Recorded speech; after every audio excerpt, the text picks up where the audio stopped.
everyone, and welcome to the Rising Stars podcast. I am your host, Brianna Moriarty.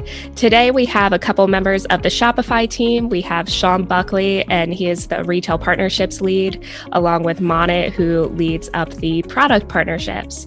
Shopify, their mission is to unify in-store and online sales with tools that set them up for the future of retail, and they take a very merchant-first approach. So I'm really excited to talk to them and hear about kind of what they're doing to help unify the online and in-store experience. So, hey guys, thanks for being with us. Can you start off by telling us about Shopify and each of your roles?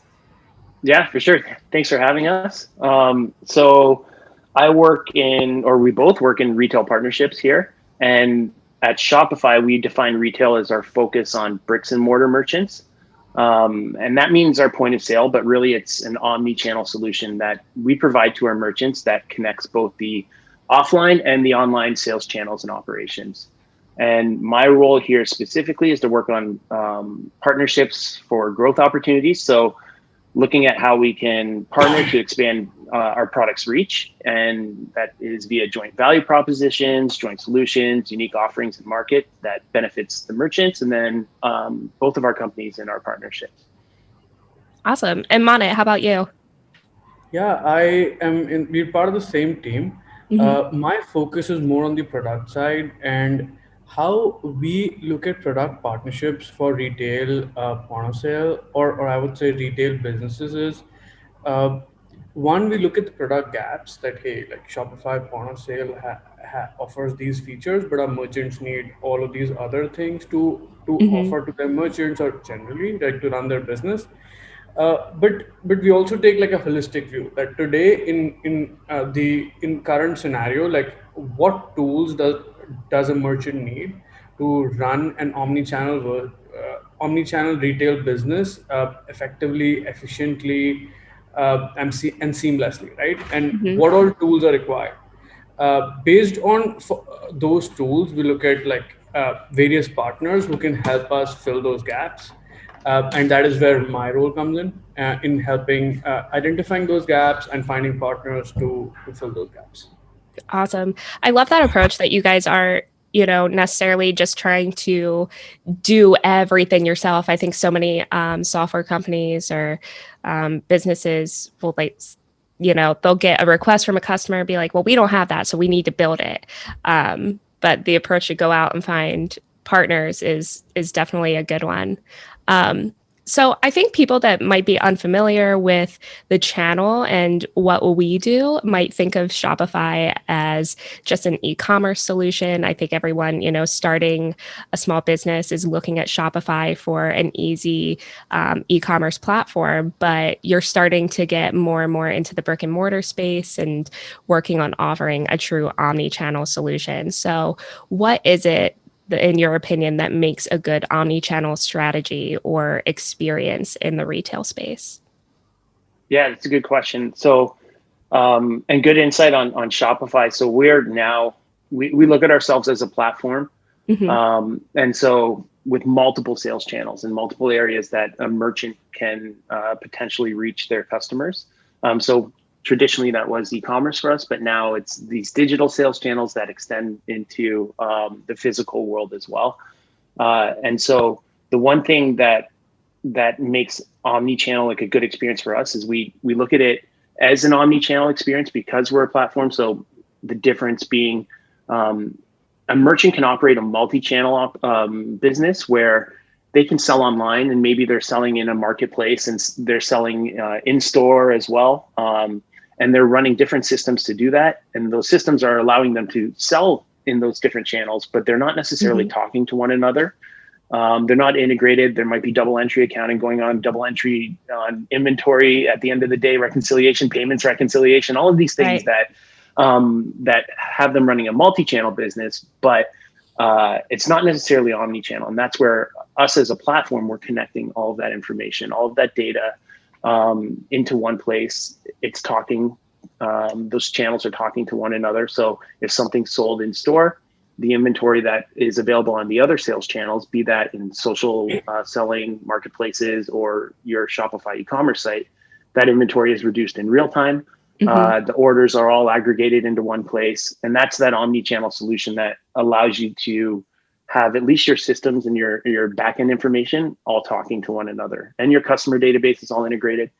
But where it extends past that is what we know now is that in today's retail, customers take a customer journey that is not linear. So it's like a non-linear path to purchase, where they might start on one channel and then they go to another, and then they go to another, and as many as 6 on average we see before they make that purchase decision. So an example is they might see something on Pinterest about a product or your brand or your store, and then they go directly to your e-commerce site to do some more investigation. And maybe they go to a competitor's site to investigate more. And then maybe they go into your store to try something on, and then they think about it and they go home and they get an email from you with like a promo code or something like that. And that converts them and they buy online. And then that experience extends post-purchase into how you interact with your customers afterwards, because you have their information and you're able to understand those customer journeys. That's where we see like the power of omnichannel and the difference of an omnichannel platform starting to take shape. And there's a ton of benefits in understanding that customer journey and where that customer came from and where they went to make that path to purchase or that conversion. Because by understanding that with like a true omnichannel tool, you can invest in curating more of that behavior from your customer base and then drive repeat purchases on the high value conversion paths. I could talk about this for days. So there's a lot there, but it's that's basically like a good experience has all of that information being shared. Those insights are readily served up to the merchant and then actionable. Like you can actually take those insights and apply actions that benefit your business or your intended outcomes as a merchant because those insights are there. Right. That's funny that you mentioned that. I was kind of laughing because the whole Pinterest and then going to the e-commerce site in store, you're describing my exact customer journey, what I do with my online shopping. So I think historically, when we think about omnichannel in retail, we think about brick and mortar stores establishing an online presence. But what you guys are kind of specializing in and finding a lot of is working that backwards. So, there are so many e-commerce stores today that don't have a physical presence. So can you kind of expand and tell me more about that? How, creating that omni-channel experience, kind of going what we think of as backwards. Yeah, I'll jump in with some like quick, practical, like actual things that happened in the last year that kind of highlight that a bit, and then Manit can expand on that too with like how our app ecosystem is driving that type of behavior as well. So the backwards journey. Well, actually, it's a two-way journey. So we're seeing a lot of merchants, not just like they might sell with point of sale and they want to start an e-commerce store, but they want it all to be interconnected. And this is where having your point of sale on the same platform as your e-commerce makes sense. Because things like buy online, pick up in store. This is something that we created quickly and we were able to ship quickly because our merchants needed it last spring globally. It was just something that they needed the ability to reach their customers when their doors were mandated closed, essentially. And that's an example of a functionality where the two connecting is being pushed out of need. It's not even just a want, but it's something that we have to do as a merchant to keep our business afloat, essentially.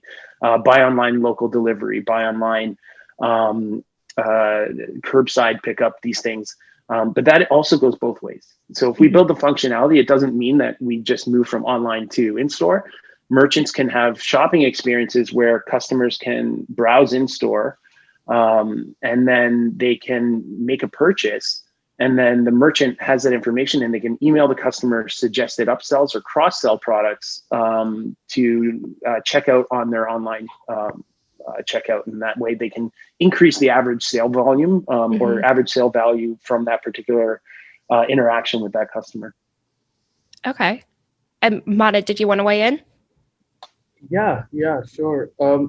So I agree with Sean that when we talk about omnichannel, it kind of goes both ways, right? Like we have physical, and we work with such merchants as well, like having D2C digitally native brands who want to move on offline, and online brands and offline companies like who just had like physical retail Hmm. trying to set up like e-commerce channel. Now, historically, when this whole thing started, like it was really a way for retailers to meet the customer wherever they shop, right? So I've already got an e-commerce presence, but my customer also shops offline, so I need to have an offline presence. So I'm meeting them where they're shopping, right? And Hmm. vice versa. And but slowly retailers started realizing that by doing this on by having an omni-channel business, it's not just a channel strategy. There is a big advantage in terms of the lifetime value of the customer. So the customers who are buying, engaging with your brand both online offline, tend to shop more overall uh, with the brand, right? So example, Target recently in their earning report said that the customers who are buying with them both online and offline spend 30% more, have a 30% higher value to them, like than a customer who's just engaging with them online or offline. Okay. That's kind of one point. And the other point is around synergy. So, and if I call it like version one, then any retailer who's looking to do like omni-channel should at least have these four pieces together, right? So one is uh, buy online, pick in store, right? Hmm. So actually five pieces, I would say. Second is ship from store, localized shipping, right? Third, I would say is buy online, but you should be able to return in store so that you're coming in and still engaging with the brand, and Hmm. also gives them an option to return. Fourth is appointment booking. So you're engaging with the brand online, but you want to visit the store, you can book an appointment, come check out the merchandise. And fifth, I would say having like an omni-channel loyalty program, like a gift card loyalty program. So Hmm. this I would call like a V1. So we talked about historically how they looked at it, and then they moved to V1. Now Hmm. what we're experiencing is something called like the V2, where with new tools and technologies, they're going like even further than the synergies that we talked about in V1, and they're doing things like clienteling, like post-purchase clienteling, and we have partners like NDR who helps with that. And then there is uh, live connection between store associates and customers. And we have partners like Hero and Kazam who powering that. And these kind of tools became really effective during COVID lockdown because the customers could still leverage their store staff to personalize the experience for online customers and help them sell. Right, they could sell outside the four boundaries of the store. And we're seeing many more technologies around personalized recommendations, where you have like a centralized database, and you're able, when the customer is coming, you ask for the email, and you can actually check out the entire past purchase history with the customer online, offline, and you making personalized recommendations.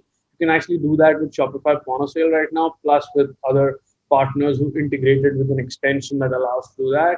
Hmm. So lots of exciting stuff happening there. Yeah, sounds like it. So you guys both talked about kind of customer retention and how to continue engaging with your customers after the sale. And of course, since we're talking about retail, we have to talk about the pandemic. How would you say that retailers can grow or maintain at least their customer retention during this time? And Mana, I know you just touched on it a little bit, but if you guys could expand upon that a bit more. Yeah. So, and I'll let Manit expand with some of the actual applications that power some of this thought. But Mhm. the one thing is, if you look at a customer's purchase journey, there's the path to conversion. So there's that pre-purchase journey where they're discovering products or brands and what they want, and they're doing investigation and research, and they're getting motivated to buy the product. And then there's the conversion point, and then there's a post-conversion journey that takes place. And it's in Mhm. that post-conversion journey where you can actually engage with customers to drive retention, to drive repeat purchase, and then drive advocacy, ultimately where you want those customers to become brand advocates. And there's a huge halo effect that comes out of that. But basically, it's a focus on post-conversion tactics. Mhm. And that means making sure that after your customers purchase from you, you're able to connect with them and try and motivate them to like make a repeat visit.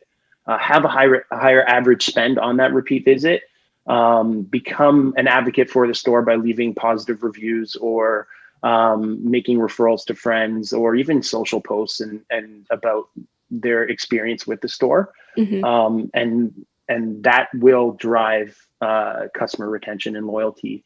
Now, how that actually happens.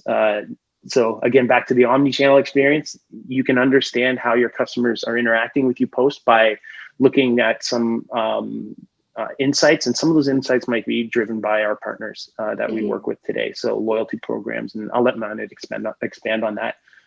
Okay. And the different channels on how you can reach those customers.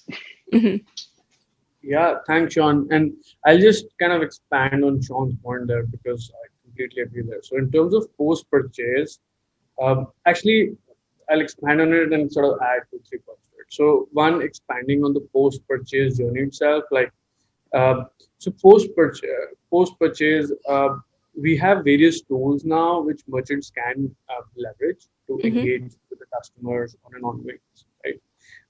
Email has been historically like the dominant tool being used by merchants. Like we earlier, Shopify has its own email marketing product, and then we have partners like Klaviyo, which allow you to do that like really effectively. Even Marcelo is an automated email marketing product that helps you analyze cohorts of customers and market, increase the lifetime value of the customer based on those cohorts. I guess in terms of tools now, on top of email, we're seeing SMS as a big tool which merchants are using, and we have partners like SMS Bump and Postscript who help with that.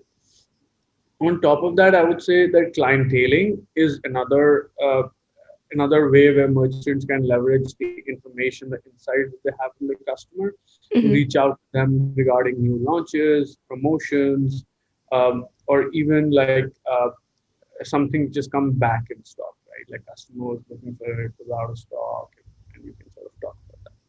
That's one piece, right? The other piece is like just think about reducing friction in every point of your interaction with the customer to overall enhance the experience, right? So to give you an example, let's say 30% of online purchases, like average kind of, we see that there is a tendency for people to return those items. Now, even making that return experience really pleasant, giving the customer the option to exchange an item, turn it into a gift card, or if they want to return, if they want to just get a refund, or if they want to return it, like give them an option to maybe refund by mail, refund in person at FedEx, UPS location, even return it to a store, right? And make it sustainable. Like, I mean, it serves both the benefits. Make it box free. We have a partner, Happy Returns, which does that. Like you can actually just print like you can just have a QR code on your phone. You can just take the item as it is, drop it off. All of that happens in reusable totes, and just show your QR code and the scan, right? So you're actually reducing the friction all along the way, which gives the customer the comfort to actually try and come back again and try something, right? So that's something that I think is impactful. Another thing that we're seeing is you can brands which are sustainable, conscious about sustainability. I think that is another thing, like which builds kind of loyalty and allows customers to come back. And Shop app is a classic example of that. Like you can actually track your orders, and merchants can configure carbon offset. So the item which is getting shipped to that, how much carbon is getting offset, like Shopify simultaneously, how much carbon is generated because of that shipment, and how much carbon is getting offset, right? So those kind of things are also something that we're seeing, which are impactful. On top of that, I would say like other trends are like if you get your customers to follow you, engage with you on social media channels like Facebook, TikTok, Instagram, Shopify has partnered with these companies now, right? And deep partnerships where you're not only building brand awareness, but you can actually re-engage with the customer, have them shop again with you, and be reducing friction there. So that could be another way. You could another thing you could do is you could engage into live selling, like live selling events. Make it so you can host like special events, preview or pre-launch kind of events for loyal customers, and we have partners like Rosie and Lifescale, which are powering that end-to-end experience to stream and shop with real-time engagement for these kind of events across social media channels. So yeah, like I'll kind of sum it up with that last point. Yeah, that's awesome. You guys sounds like you've thought of everything. So I guess kind of going back to the brick and mortar, especially as more retailers start to open up, as regulations start to lighten, how can retailers increase their brick and mortar store traffic, not only in today's world, but with the whole, retail apocalypse that never actually happened, and the convenience of buying online? How can retailers still ensure that they're bringing customers into the store?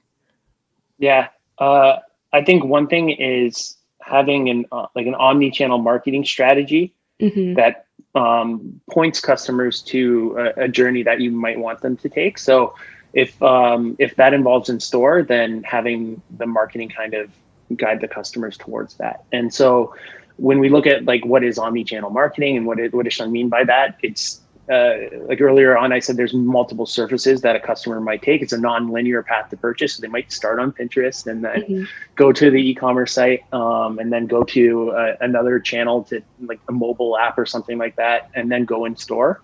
And so on that journey, if you're using apps or if you're using tools to understand where the customers are engaging with your marketing efforts. So if you put a spend on a cost per click somewhere, or digital marketing ad, and you look at that, you can serve customers with promotions or motivational tactics to get them to the conversion point where you want them to. So you can say, okay, well, 15% off in store. You can time bound that offer to create urgency. And you can serve that through those channels that you might be marketing to your customers. And then again, after they make the purchase in store, if you're really savvy, you take a post-purchase action and you market them a discount or an incentive to go shop online later that day, and do your upsell or cross-sell. And so this creates this like 360 world where the customer is able to engage with your brand, and you're also able to try and incentivize them to engage with you in the physical space, in the bricks and mortar space. It's interesting because I don't think, like you said, the retail apocalypse, that never happened. And so I don't think that bricks and mortar retail is going away. I think it's just how do merchants conceptualize the way that customers are interacting with their brand or their store, the way that customers want to shop with them, and then are able to adapt their business practices to basically maximize their sales and their engagement with their customers through those channels. Yeah, I definitely fall victim to the omni-channel marketing all the time because I hate waiting for shipping. So I always do buy online, pick up in store. Then I go to pick up my items and I'm looking around and I buy more stuff. And then they give me coupons for online. It's just an endless cycle. We're just going to take a really quick break to talk about Star's POS Shields. I'm sure you've seen them, the plexiglass dividers that can be spotted at nearly any point of sale or reception desk. But did you know that not every sneeze guard is made the same? Take protection to the next level with Star's POS Shield. This sturdy yet lightweight and portable sneeze guard is compatible with any existing POS terminal and requires no countertop mounting or drilling. Even as the economy reopens, health and safety will remain a priority, and the POS Shield will be there every step of the way, offering effortless protection during future flu seasons and more. Learn more now at starmicronics.com. So something that we've been kind of saying at Star over the past year, it's kind of been our motto and theme, is that with challenges and all this change comes opportunity. So Manit, can you tell us about some of the new technology that you see trending for retailers today? Yeah, sure. Definitely, like the pandemic and I mean, historically, like the penetration of e-commerce was growing, and there were talks about retail apocalypse and basically like merchants having to reinvent themselves. I would say uh, that's one, and obviously COVID kind of accelerated those things. But there are like many tools that we're seeing which can help merchants, and we touched upon some of them earlier, like clienteling tools and And I think one tool that I would specifically talk about here is that physical stores, I mean, are more than just like something for customers to walk in, buy now, right? Like Hmm. you can derive much more ROI and value out of your stores. Right. So thinking about it that way and empowering your store associates with tools like Hero, Kazam, Endear, where they can sell outside the four boundaries of the store. They can engage with online customers. They can build a list of clients and reach out to them at regular intervals. Like those kind of tools help in just selling more and engaging more with your overall merchant audience. Hmm. On top of that, what I would mention is another strategy is leveraging like things like chatbots or even live chat on your website, right? Like Hmm. Shopify Messenger does that, and there's another solution called Tidio that we're seeing quite a bit of adoption where a chatbot and a live chat is 24/7 live kind of is integrated on your website. That's an interesting one.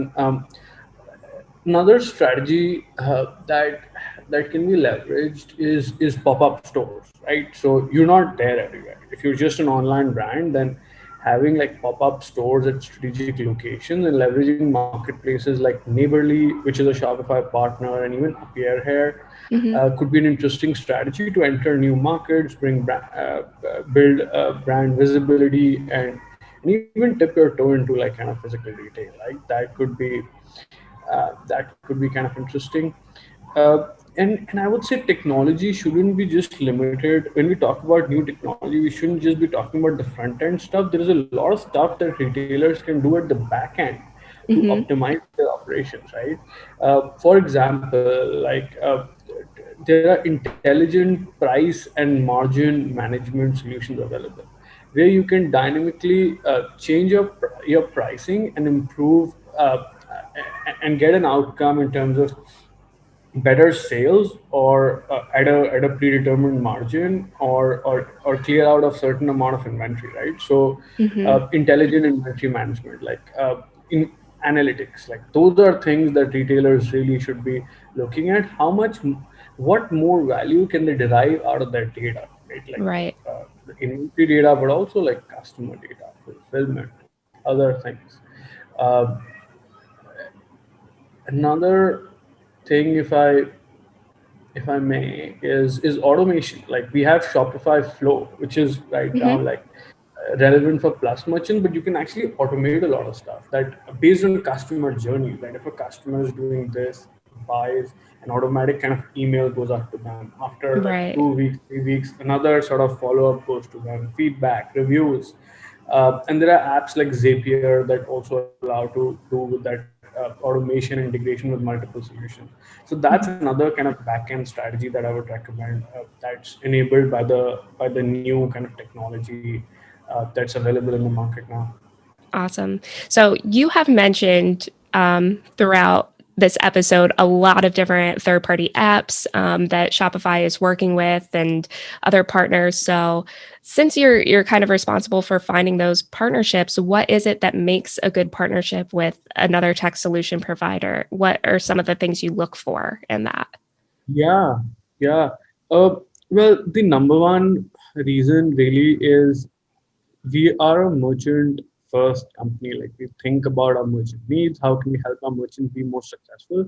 I guess that's the first thing. Like where is the app partner trying to solve something for our merchants that Shopify isn't solving, or something that is really innovative, right? Like which with high ROI. So Hmm. uh, I would just sort of caveat that obviously like product market fit is important, like at least for retail merchants or point of sale merchants. Right now, currently with our point of sale pro, our target audience is merchants with 1 to 20 kind of store locations. We Currently, at least, we don't work with enterprise merchants with hundreds, 200, 300 kind of stores. So that's a fit. So solutions that are solving for these SMB merchants, helping them run their business with in more effectively.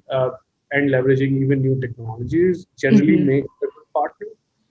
And this is kind of the guiding principle. The other principle I would say is that partners should generally look at our APIs, and we have like great API documentation, and look at and think about what are the APIs that they can leverage uh, to generate more value for us, right?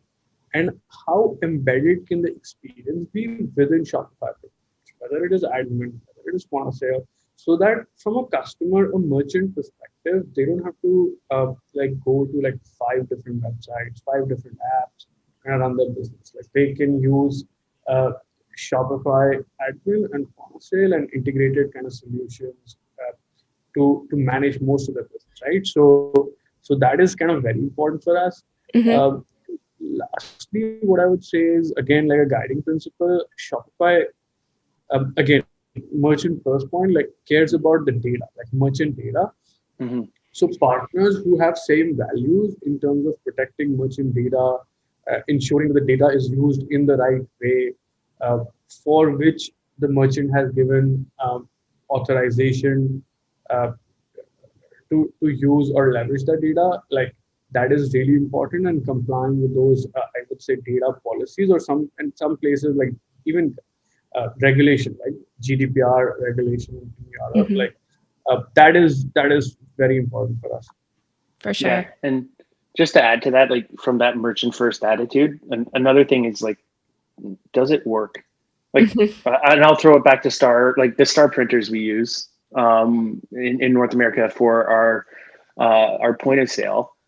They work, and there's not a lot of support volume that comes on the back of having those printers in use, and there's ease of use for the merchant. There's a good merchant experience, and that extends into beyond app partners, but to our service partners and our hardware partners, people that provide fundamental payment partnerships, things like that. It has to work as well. And so that's kind of another thing that we look at. So yeah, of course. And I think that goes back to kind of the merchant first concept, whether it's hardware or a third party app, it needs to not only work, but be ease of use for your merchant so that they can really see the value in it. Yeah. So we talked a little bit about the non-existent retail apocalypse, and a lot of people, it's very obvious that retailers have been struggling and suffering a bit over the past year or so. And some people are thinking that the pandemic might be accelerating this trend. But do you guys think that that's what's happening, or is retail going to come back stronger than ever?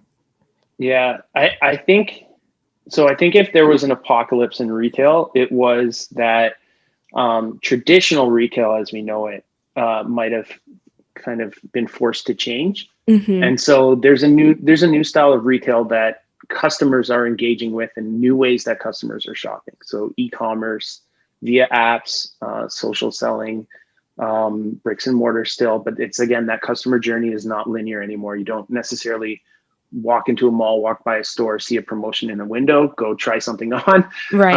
And then buy it. Like most people at the very minimum will see that thing in the window and they'll bring out their phone and maybe do a quick search just to get a little extra context or data on it. And so it's not necessarily that retail has died. It's just, it's changed, and it is changing, and it will continue to change.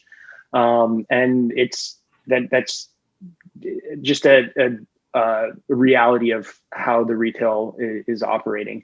One other thing we see with, like, I guess, traditional retail is that there is an increase in luxury brands going D2C and a market for that. So like direct to consumer via luxury brands, enterprise going direct to consumer.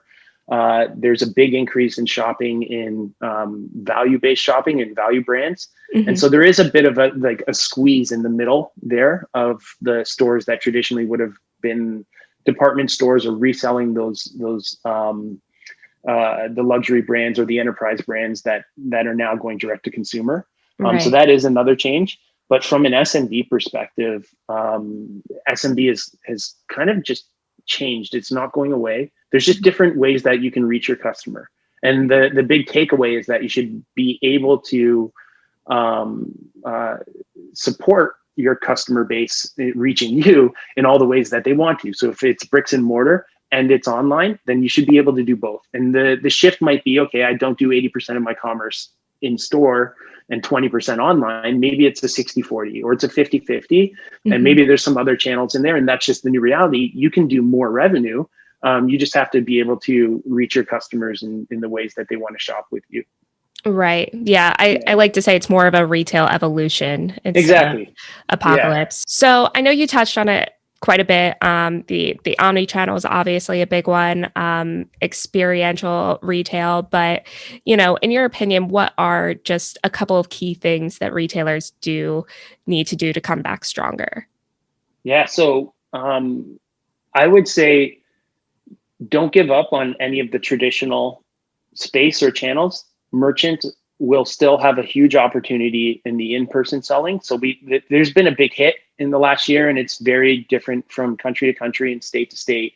Like the actual weight of that impact. Some measures were stronger in other states. But the retail, the demand side of that, customers want to shop in person. They want to experience physical retail. That demand is still there. And from a merchant's perspective, they shouldn't give up on that, or they shouldn't think that it's gone just because it was paused for a while. Right. Now, how the customers interact with the merchant again it might be different moving forward. So maybe they do purchase online and expect to return in store. But when that return happens, that return can be turned into an upsell or another. Replacing that product with another product, and it's not lost revenue for the merchant necessarily. Right. And so when they're thinking of how do we come back better, how do we build stronger as commerce moves forward post like the last year, let's say, or even if that last year didn't happen, how would things have naturally changed? How would we have expected them to change? It's just being open to having your sales channels connected and making sure that you're able to reach your customers through the channels that they want to engage your business with, and looking outwards and embracing new technologies that help power that as well. For sure. All right. Well, thank you guys so much for your insight. This has been really awesome. Can our listeners connect with you both on LinkedIn if they want to learn more? Yeah, for sure. Awesome. Okay. Sure.